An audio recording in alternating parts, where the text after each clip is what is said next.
How would you like your child's personal information being handed over to military recruiters?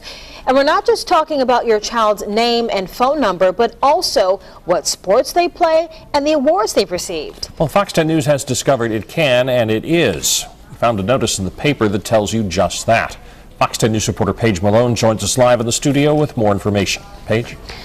Bob and Lenise, this notice really stood out to me, so I started digging for more information. What I found, it's not on the Mobile County Public Schools website, nor are there letters sent out to parents. So the only way to know about this is by reading this notice in the paper. You can get your child's name taken off the list, but that is if you know about it. If your child is in the Mobile County Public School System, chances are military recruiters know all about them. And Nancy Pierce with the school system says it's no secret. It's federal and state laws that regulate this, and it's the giving out of information about students, I think it's their name, their address, etc. Etc. meaning their awards, what sports they play, and attendance. No.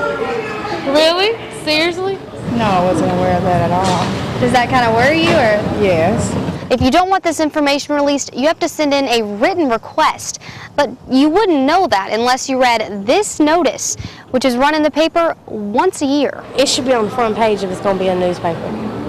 That's ridiculous. It really is. Pierce says federal and state laws require them to put it in the paper, but that's it.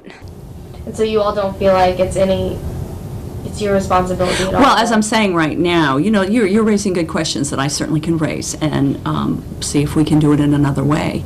It's difficult to figure out the best way to reach parents, because if you send something home in a backpack, it might never reach a parent.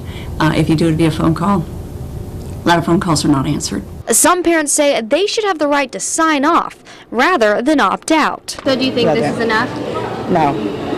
I don't. I think that you should give me the opportunity to sign her, information off and say yay or nay. Don't just put it out there because she's a registered child in school.